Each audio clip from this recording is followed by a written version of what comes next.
We know that the health of the planet and the health of people are very tightly linked. And what this project is really aimed to do is to understand these linkages between healthy coral reefs and a healthy human population. And what we're really hoping to do is to understand whether or not we can create resilient and healthy reefs with thriving and abundant fisheries, where the benefits of this healthy ecosystem can then be reaped by local populations. Madagascar is one of the most malnourished countries on Earth. We know that the southwest of Madagascar is incredibly vulnerable to any changes in its fisheries. Of all of the diets and all of the 18 ethno-linguistic groups in Madagascar, none are more reliant on seafood for their nutrition. We work a lot with the local coastal communities implementing artificial reefs and marine protected areas. And this project came about through meetings we had with the community about protecting biodiversity and how we can move forward with the community to try and preserve some of the biodiversity in their area. One way to move forward was not to take away and exclude fishers from protected areas, but to increase the amount of areas that fishers have to fish. Now we know that these structures work. We know that we've got the community support to implement these structures. The next thing we needed was someone to back our idea and make sure that we can evolve and develop something which is quite unique. Perhaps the greatest challenge in rebuilding or restoring a dying ecosystem is bringing back all of the various functions performed by its biological community. On coral reefs, this is sequestering carbon, filtering seawater, protecting shorelines, and providing protein-rich foods for humans. The challenge occurs because coral reefs are much more than just corals, though unlike corals, most of the other reef life is extremely challenging to collect and move. We can overcome this challenge by passively collecting these organisms from natural reefs, using a foot-squared structure called ARMS, which we then move to artificial reefs. In doing so, we won't just seed the artificial reefs with a single species, we'll seed them with a nearly complete biological community.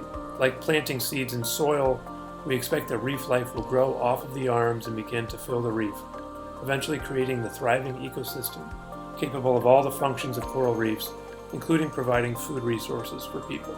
We'll measure how much living reef grows onto the artificial reef using visual surveys by divers, as well as by measuring DNA in the seawater itself. Indeed, the fishery consists of hundreds of finfish species, engages hundreds of fishers using small traditional sailing boats. So we'll use small GPS trackers to monitor the movements of those fishes and participative catch monitoring to capture change in catch per unit of effort at small spatial scale in the vicinity of the artificial reefs and within the area a bit further. The second question will be about fishery management. Are those reefs an effective tool for maintaining the socio-economic benefits of the fishery for the local fishery communities? So what the volume of the catch, what is its value, and how it is shared across the villages.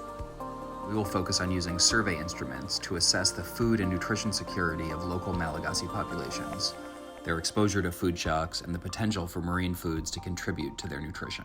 Aquaculture is also part of this project. Aquaculture is increasing globally and also in Madagascar. We will look at what kind of aquaculture can expand without having negative impacts on the coral reef development. And can we find aquaculture types that actually has a positive effect on coral reef development? Those resources are under threat due to anthropogenic pressures and global climate change. We observe that resources continue to decrease and the ecosystems continue to degrade. All these activities, although community-based, were focused on relatively low-cost technologies. Their ecological impacts and their importance for reef fishery has not been addressed with a thorough scientific approach. This is where this project helps to fill a need. The project is important not only for its research questions, but also it will contribute to the training of many Malagasy students and researchers throughout the collaboration with all the partners.